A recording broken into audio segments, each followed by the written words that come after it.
Bismillahirrahmanirrahim. Assalamualaikum warahmatullahi wabarakatuh.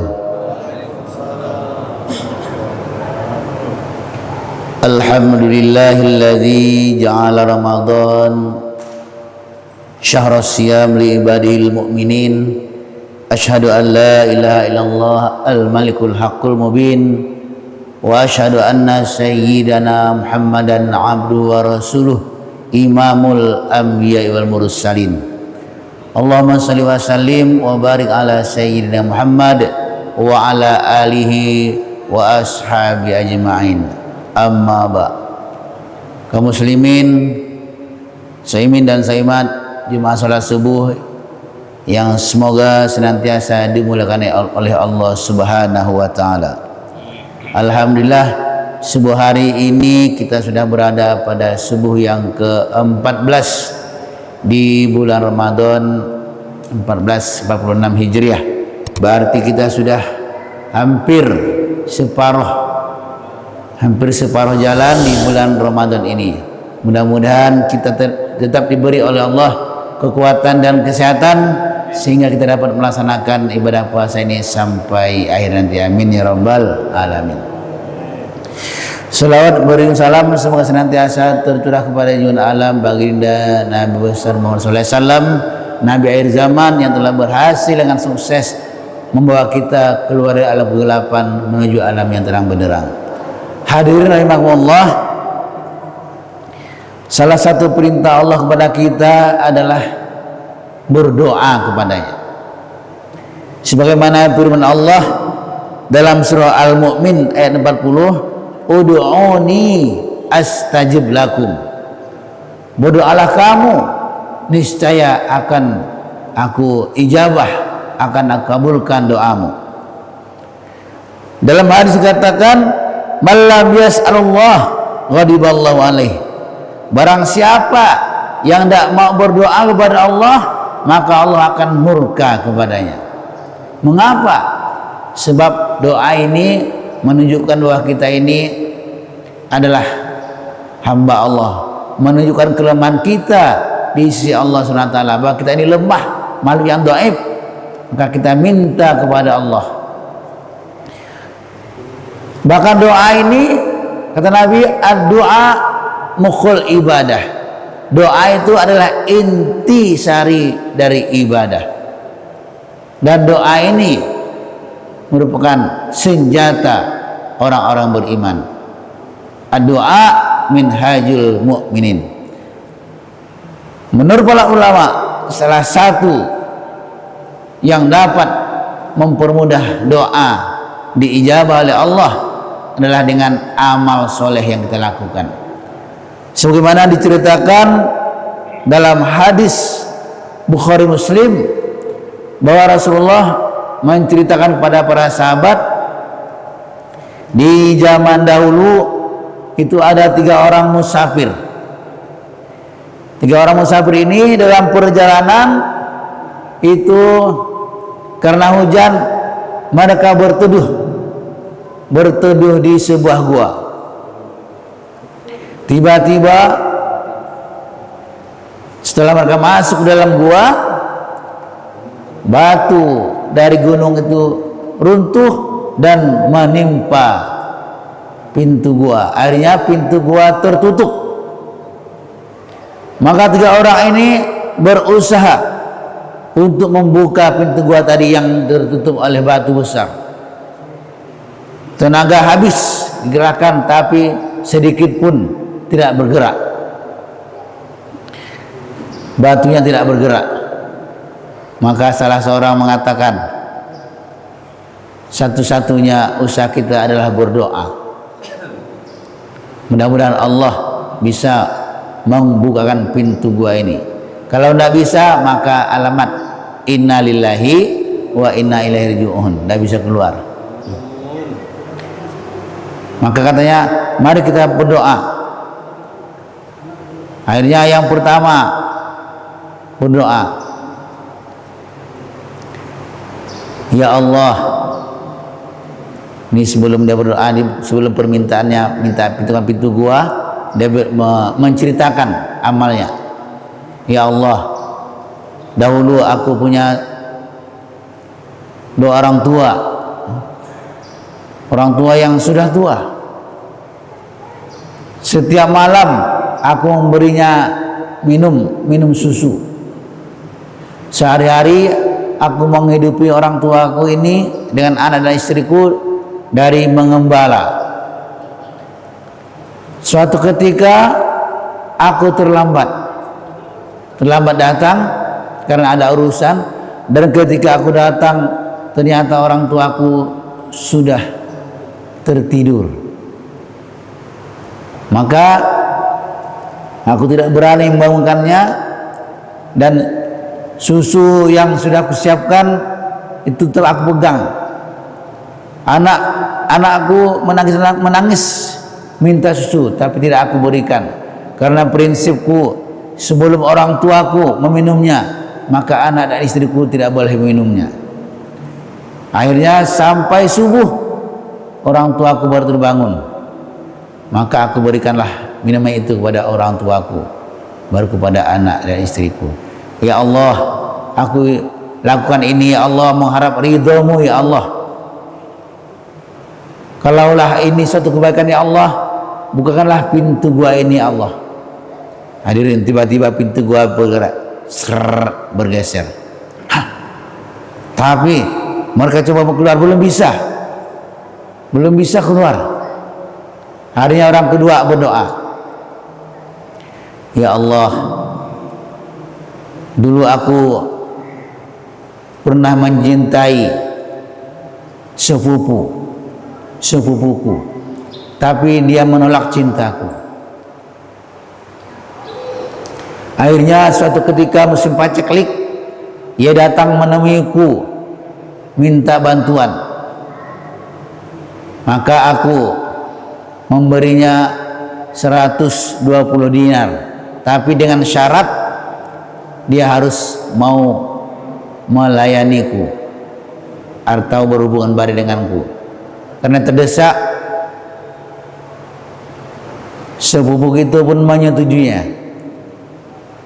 Tapi ketika aku akan melakukannya, maka ia berkata, takutlah kepada Allah. Cincin tidak boleh dilepas kecuali oleh orang berhak. Maka aku tersadar, aku takut kepada Allah, maka aku tinggalkan sepupu itu dan aku beri kepadanya uang 120 dinar itu. Ya Allah, semua ini aku lakukan karena mengharap ridho-Mu ya Allah. Maka ya Allah, bukakanlah pintu gua ini ya Allah. Tiba-tiba pintu gua bergeser. Belum lagi mau keluar, ternyata belum bisa keluar. Akhirnya orang ketiga, ini kata kawan kamu terakhir nih, kalau tidak bisa juga alamat kita. Maka yang ketiga ini berdoa lagi, ya Allah, dulu aku adalah seorang majikan, aku mempunyai banyak anak buah. Suatu ketika aku membagikan gaji mereka, satu persatu aku panggil, semuanya ada, hanya satu orang tidak datang. Akhirnya gajinya aku usahakan, aku kembangkan, aku belikan ke kambing, sapi, onta, akhirnya menjadi banyak, beratus. Setelah sekian lama, orang tadi yang belum menerima gaji tiba-tiba datang dan mau mengambil gajinya. Maka kataku, wahai Fulan, apakah kamu mau mengambil gajimu? Iya. Tuh, onta, kambing, onta, sapi, kambing itu adalah gajimu. Tuhan, jangan ngeledek Tuhan. Benar, itu adalah gajimu yang dahulu belum kamu ambil dan aku kembangkan. Ambillah semuanya. Maka orang ini mengambil semua ternak itu, tidak disisakan satu pun. Ya Allah, aku lakukan ini karena mengharap ridha-Mu ya Allah.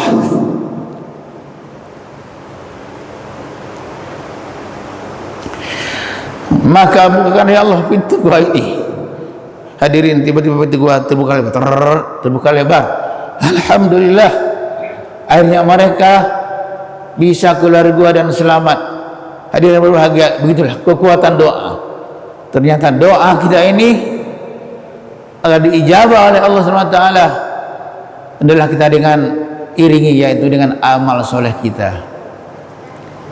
Hadirin berbahagia, doa itu dapat merubah, menolak takdir, dapat merubah takdir dan dapat menolak bala. Sabda Rasulullah, la yuraddul qada illa doa. Tidak ada yang dapat menolak atau mengubah qada, mengubah takdir Allah kecuali doa. Karena itu mari kita banyak-banyak berdoa kepada Allah SWT, tentu diiringi dengan amal ibadah kita, dan kita pilih waktu-waktu untuk berdoa.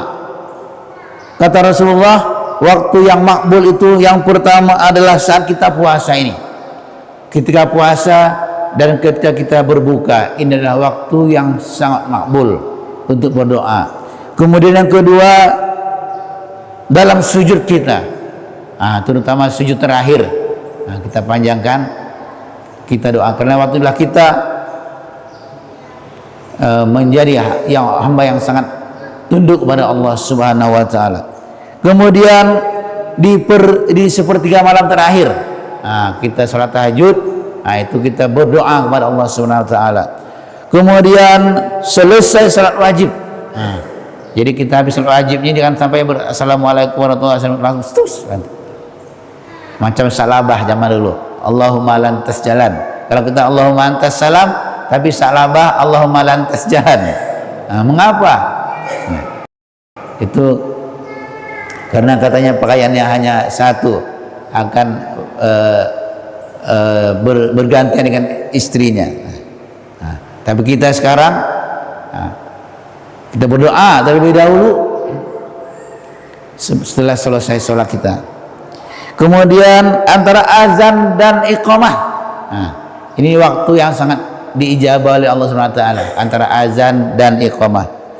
Kemudian ketika minum air zam-zam, orang haji yang orang umrah minum air zam-zam, Allahumma inni as'aluka ilman nafi'a wa rizqan wasi'a wa shifaan min kulli da'in wa saqamin birahmatika ya arhamar rahimin. Ini doa minum air zam-zam.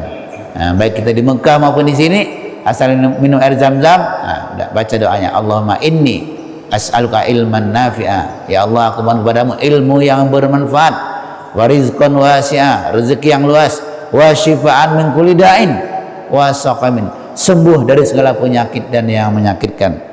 Kemudian pada hari Jumat, hari Jumat ini hari yang sangat makbul untuk kita berdoa kepada Allah Subhanahu wa taala. Kemudian setiap hujan turun, itu kita juga disuruh berdoa, karena itu saat yang sangat baik juga untuk berdoa. Dan ini di bulan Ramadan ini nanti di malam Lailatul Qadar. Cuma kita tidak tahu kapan Lailatul Qadar, maka setiap malam kita berdoa, mudah-mudahan salah satu dari malam kita berdoa itu termasuk malam Lailatul Qadar.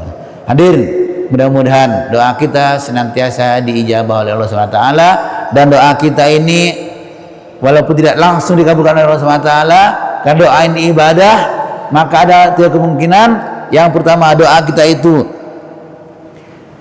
langsung diijabah oleh Allah. Yang kedua, doa kita disimpan oleh Allah untuk kapung akhirat nanti, jadi tabungan di akhirat.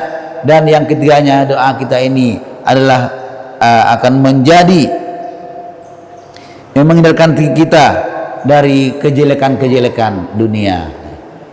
Hadir, mudah-mudahan kita senantiasa menjadi hamba Allah yang suka berdoa kepadanya. Amin ya rabbal alamin. Demikian kultus ini, semoga bermanfaat. Kurang lebihnya mohon maaf. Wassalamualaikum warahmatullahi wabarakatuh.